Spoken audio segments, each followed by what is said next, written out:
नमस्कार बंधुरा आज के फिरे एसेছি तिथि किचेने एक नतून रेसिपि निये। आमी आज के घुरते गेছিলাম একটা সরিষা খেতে। সেখানে গিয়ে সরিষা ফুলগুলোকে দেখে আর লোভ সামলাতে পারলাম না, তাই কিছুটা সরিষা ফুল তুলে নিয়ে আসলাম। ভাবলাম সরিষা ফুলের ভর্তা করে নতুন একটা রেসিপি করা যাক। আমি কখনো সরিষা ফুলের ভর্তা করিনি, আজকেই ফার্স্ট করব। দেখি আপনারাও চলুন কিভাবে সরিষা ফুলের ভর্তা করতে হয়। আমি সুন্দরভাবে সরিষা ফুলগুলোকে তুলে বাসায় নিয়ে এসেছি। সরিষা ফুলগুলোকে পরিষ্কার করে ধুয়ে নিয়েছি। এখন আমি সরিষা ফুলের ভর্তাটা করে দেখাবো। আমি প্রথমে সরিষা ফুলগুলোকে ধুয়ে নিয়েছি। এবার নিয়ে নিচ্ছি এখানে এক এক করে সব উপকরণ। এখানে সরিষা ফুলগুলোকে আমি সুন্দরভাবে ঝরিয়ে নিচ্ছি। এবার আমি সরিষা ফুলগুলোকে নিয়ে নিচ্ছি একটা ছোট ঝাঁপিতে। এবার নিয়ে নিচ্ছি আমি পেঁয়াজ কুচি, নিয়ে নিচ্ছি শুকনো মরিচ ও কাঁচা মরিচ এবং নিয়ে নিচ্ছি কুচো চিংড়ি। এবার আমি এগুলোকে সব একসাথে করে ভেজে নিব।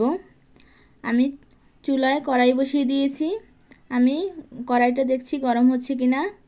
গরম হওয়ার পর আমি দেখে নিয়েছি গরম হয়ে গেছে। এবার আমি দিয়ে দিচ্ছি সাদা তেল।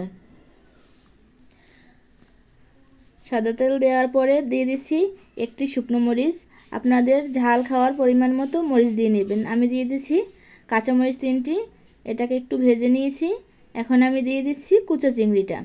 আমি কুচো চিংড়িটাকে মাথা ফেলাইনি, সুন্দরভাবে পরিষ্কার করে ধুয়ে নিয়েছি। এটাকে আমি সবগুলোকে দিয়ে দিচ্ছি। এখন আমি এটাকে হালকা করে ভেজে নিব। আমার মাছটা ভাজা হয়ে গেছে। আমি এবার আবার একটু তেল দিয়ে নিচ্ছি।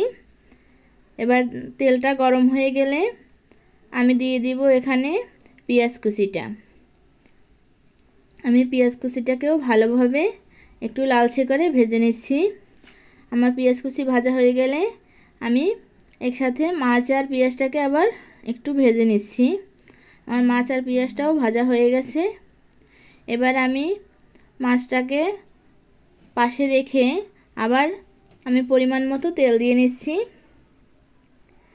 আর তেলটা গরম হয়ে গেলে আমি এর ভিতরে দিয়ে দেব ধুয়ে রাখা সরিষা ফুলগুলোকে।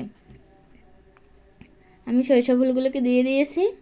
এবার আমি ভালো করে এটাকে একটু ভেজে নিচ্ছি। আমার সরিষা ফুলগুলোকে ভাজা হয়ে গেলে আমি এবার অল্প করে মাছের সাথে মিশিয়ে নিব। আমি এবার মাছের সাথে মিশিয়ে নিচ্ছি। আমি সরিষা ফুলগুলো ও মাছ একসাথে একটু ভেজে একটু ঢাকা দিয়ে দেব 10 মিনিটের জন্য।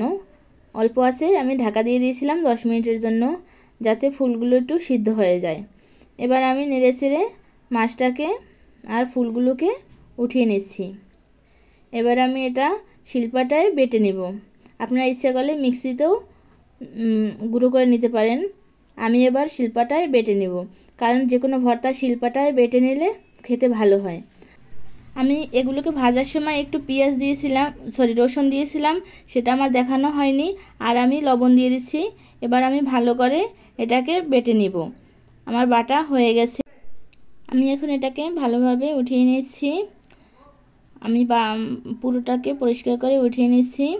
এরপরে আমি এর ভিতরে দিয়ে দেব সরিষার তেল। আমি ভাজার সময় কোনো সরিষার তেল দিইনি, তাই সরিষার তেল দিয়ে দিচ্ছি।